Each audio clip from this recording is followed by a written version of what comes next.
Welcome to Ground Control. I've got something to show you today. I have the Radiolink Byme-A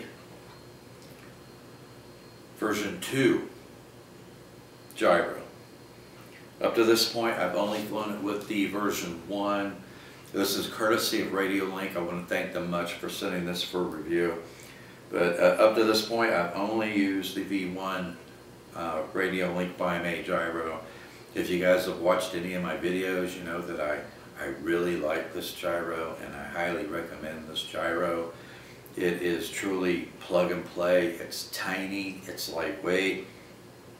There's no gain adjustment on it, and it works very well. I've tested it in several different aircrafts. Of course, the A560, the Radiolink A560 3D trainer plane came with the Byme-A version 1 already installed in it.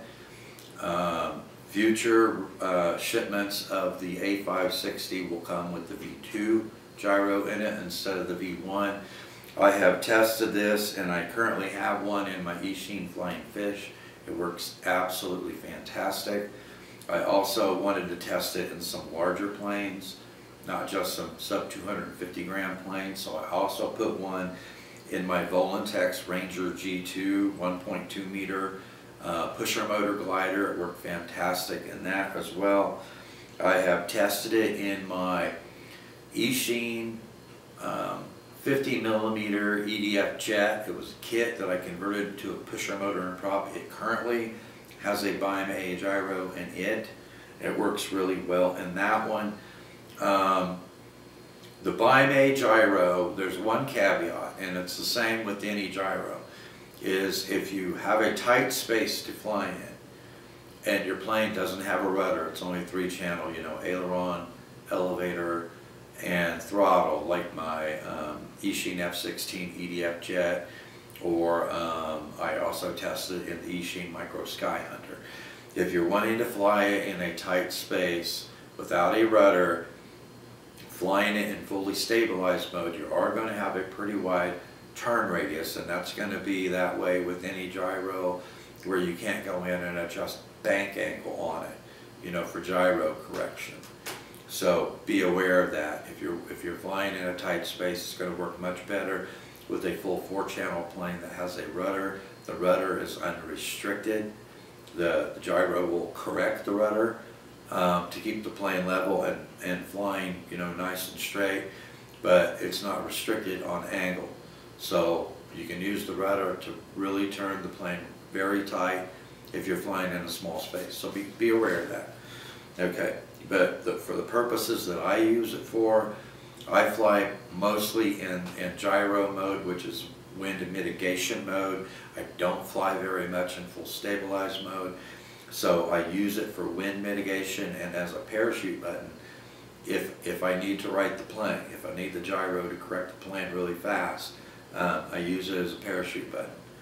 But other than that, I fly it mostly in gyro mode, and for every plane that I put it in, that meets my purpose. You know, that works great for me. Alright, so this is going to be a first look at this gyro, the V2, because they just came out, and they added a vertical mode to this gyro, an additional vertical mode to this gyro. The V1 had a single vertical mode. This one has 2, and we'll discuss the differences between these two gyros. The gyro does require either an S-bus or a PPM receiver, a single wire receiver. So I've used 2 or 3 different receivers with my Byme-A gyro so far. It has worked flawlessly with whatever I've attached to it. The documentation states that it should work with any S-bus or PPM receiver. So you're not going to be restricted on what brand or protocol of S-bus or PPM receiver that you're going to attach to it. That's absolutely fantastic. So they've got the weight here at 4.5 grams. Yeah, it's definitely a lightweight plug and fly gyro. The size is 35.5 millimeters by 15.5 millimeters by 10.5 millimeters. Now on the V1, on the label, it just had 6 volts on there for input. but I think that's a misprint because it will take anywhere from 5 to 6 volts, since most voltage regulators on those ESCs typically put out either 5 volts or 5.5 volts, at least all the ones that I have. This will operate just fine anywhere from 5 to 6 volts, so don't worry about that. On the V2, it does have the correct input voltage on it. It does say 5 to 6 volts. So the V1 will work fine with 5 to 6 volts, just like the V2.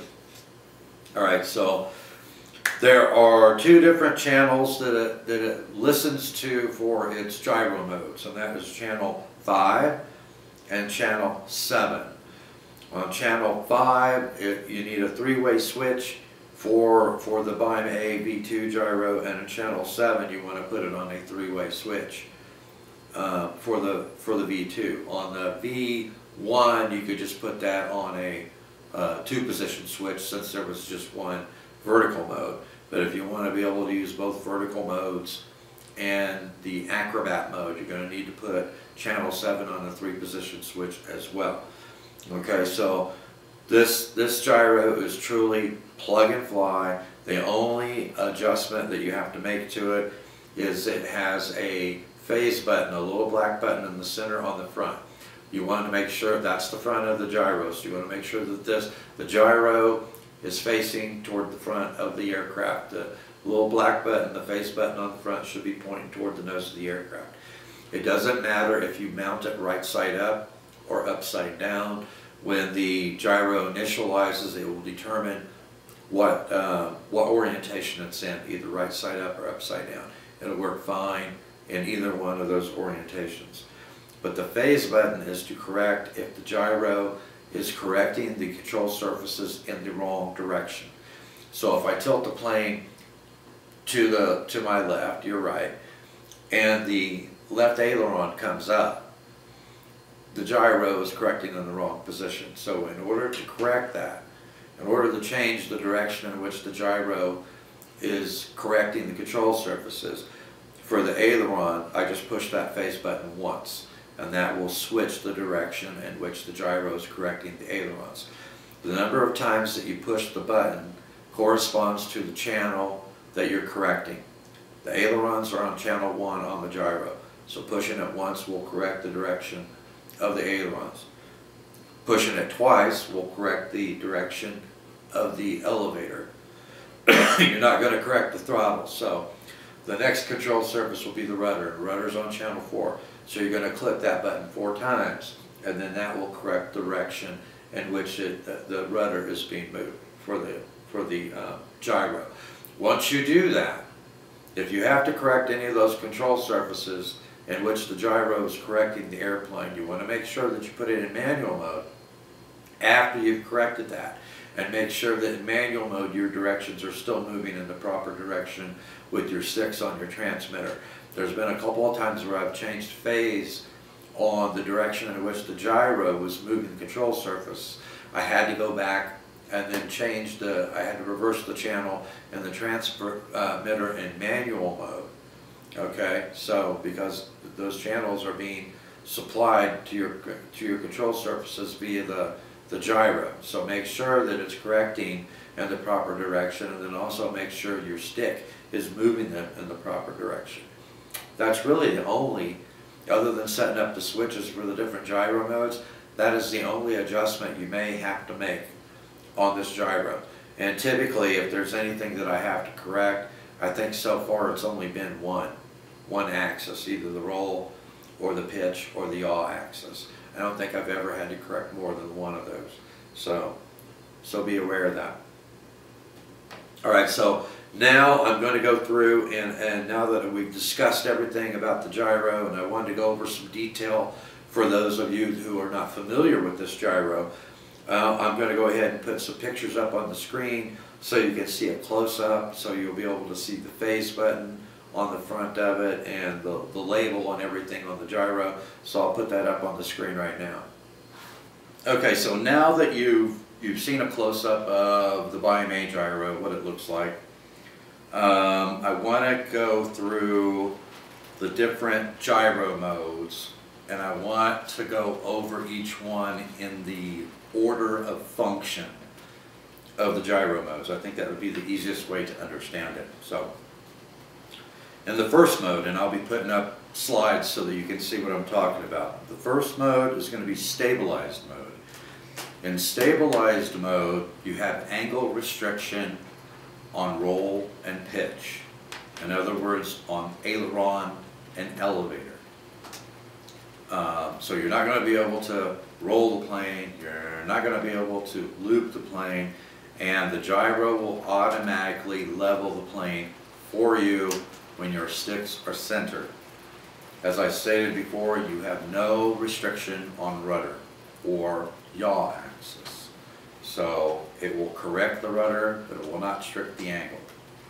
Okay, so in order of functionality, the next gyro mode that I want to talk about is acrobat mode. In acrobat mode, you are not restricted on angle on any axis, roll, pitch, yaw. But when you have, so you can perform any type of maneuver you want to, but when your sticks are centered, the gyro will self-level the plane. So that is a very good mode to test out in addition to fully stabilized mode if you're just learning to fly a plane. Okay, and that's acrobat mode. The next mode is going to be gyro mode. In gyro mode, you are not restricted in angle on any axis, roll, pitch, yaw, aileron, elevator, rudder. You can do whatever you want with the plane. The gyro will correct for wind gust and for like crosswind, but it will not self-level the plane in gyro mode, so be aware of that. And then of course you have full manual mode where it completely bypasses the gyro. The gyro is not going to assist you in any way. You're going to have full control of the plane without any computer assist whatsoever. It'll be like you don't have a gyro in it. Okay, so now let's discuss the two vertical modes that are new to the V2. At least one vertical mode is new to the V2. Okay, so in the vertical mode, the reason that I have this quadcopter on here is to give me a little visual aid when I'm discussing the multi-rotor mode. So there's two different vertical modes. One is fixed wing mode, one is multi-rotor mode. In fixed wing mode, it's going to map your controls just as you would expect them to. So if I've got the plane in a vertical orientation in stabilized vertical fixed wing mode, when I move the ailerons, that is going to pivot the plane around the vertical axis. Okay? If I want to slide the plane to my left, your right, I'm going to input left rudder, and that will slide the plane to the right. If I want to slide the plane to my right, your left, I'm going to input right rudder, and that will slide the plane to the right. The elevator is unaffected in either mode, so if I give it some down elevator, it's going to come toward you. If I give it some up elevator, it's going to bring the plane toward me. Okay, so the difference between fixed wing mode and the multi-rotor mode is the mapping of the controls for aileron and rudder. So with the quadcopter here, we're hovering the quadcopter, and if I want to slide the helicopter to my left, your right, what am I going to do? I'm going to input some left aileron, right? Okay, so I input some left aileron, quadcopter is going to slide to the left. I put some right aileron in, and it's going to slide to the right. Now, what if I want to pivot the helicopter around that vertical axis? I'm going to use rudder or yaw control to pivot the quadcopter around that vertical axis. The elevator is going to work the same. If I give it some down elevator, it's going to come toward you. If I give it some positive elevator, it's going to come back towards me. Okay, so that is the way that the controls are mapped to the plane in vertical multi-rotor mode. So if I want to slide the plane to the left, I'm not going to use the rudder now, I'm going to use the aileron. The aileron is now mapped to the rudder. So if I give it left aileron in a vertical orientation like this, it's going to slide it to my left, your right. If I give it right aileron, it's going to move the rudder to the right, and it's going to slide the plane to the right, my right, your left. Okay, if I want to rotate it around the vertical axis, just like with the quadcopter, I'm going to use rudder or yaw to pivot the aircraft around the vertical axis. So that is the difference in the mapping of the controls in the vertical modes with fixed wing and multi-rotor. In multi-rotor mode, all it does is it swaps rudder and aileron control in that mode. And I think they did that so it would make it easier for people that were coming from a multi-rotor background, that were maybe transitioning into planes, to be, you know, when they first practice that vertical mode on a plane, they're able to use the same controls to make the aircraft do the things they would expect it to do if it was in fact a multi-rotor, you know, in a hover. So I think that's why they did that. And even if you're not from a multi-rotor background, you might find that is easier for you to begin in a vertical mode rather than you know, have it mapped for multi-rotor rather than fixed wing when you're in stabilized vertical mode. You might, some people might find it's easier for the controls to be mapped that way rather than for traditional fixed wing. And the reason that you have those stabilized vertical modes, and I used it, I'm still pretty much a novice with 3D planes. So it's very different, you know, with the fixed wing that you're used to flying in horizontal mode all the time, even though you're doing aerobatics with it, that you're trying to hold a plane in a vertical mode, and it's not something you're used to doing, you know, when you first, you know, learn to fly a 3D plane. So the vertical stabilized modes really helped me get used to, you know, inputting controls into a plane that was in a vertical orientation like that, because you have to think differently than when you have it in a horizontal flight, when you have it in vertical. And so that's a huge training tool, I would say, having those vertical stabilized modes to at least help you get used to having the plane in that orientation and learning how to use the controls. It's no different than when you're first learning line of sight. It's easier to control the plane when it's going away from you. But when it's coming toward you, you have to remember that the controls are going to be reversed to make the plane, you know, if you want the plane to move to the right of you, then you've got to input left aileron and left rudder, right? So it's that difference in orientation and controls that you have to get used to. And I think that's where those modes come in really, really handy as a training tool. So that's the difference between the fixed wing vertical mode and the multi-rotor vertical mode. Okay, so I think that goes over pretty good detail of the functionality of the Byme-A gyro, the difference between the V1 and the V2, the additional vertical mode that you have, the difference between fixed wing and multi-rotor, stabilized vertical modes for that. I hope that kind of clears up the differences between the two.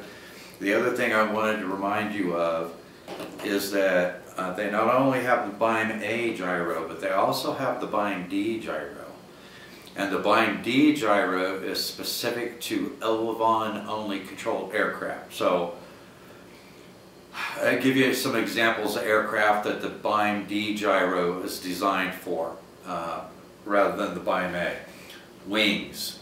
So my Zeta Z84 race wing.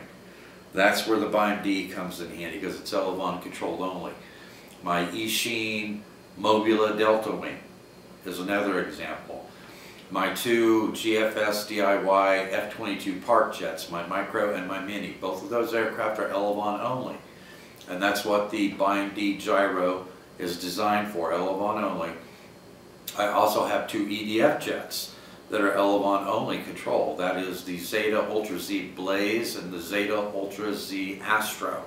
If you've watched the, I've still got the Astro in a box. It's going to be a winter build, but I've got several flights on the Zeta Ultra Z Blaze EDF jet. So if you watch that fly, that is an Elevon only controlled EDF jet. So there are a lot of planes out there that are Elevon only or Delta Wing aircraft, including wings, park jets, EDF jets, where the Byme-D gyro comes into play. So I will have links to both of these in the show notes. I'll also have links in the show notes to the PDF manual.